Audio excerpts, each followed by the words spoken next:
క్రీస్తు దినమునకు నిష్కపటులను నిర్దోషులు కావాలనని ప్రార్థించుచున్నాను. ఫిలిప్పులకు రాసిన పత్రిక 1వ అధ్యాయం 11వ వచనం.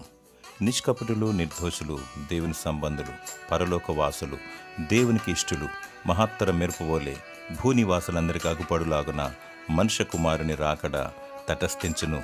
అదియే క్రీస్తు దినము. ఆయన రాకడలో భూనివాసులందరూ రొమ్ము కొట్టుకొందురు. యేసు అనుకొనని ఘడియలో రారాజుగా తీర్పు తీర్చుటకు ఈ భూమికి ఎత్తించును. ఆయన రాకడ తప్పదు, కానీ సమయం ఎప్పుడో తెలియదు. గనుక క్రీస్తు దినమునకు పరిశుద్ధముగా అగుపడాలి, ఎత్తబడి గుంపులో ఉండాలి. భలా నమ్మకమైన దాసుడాని దేవుని ద్వారా మెప్పు పొందాలి. నిందారహితముగా నిర్దోషముగా జీవించు, నిత్య రాజ్యము పొందుకునేదవు.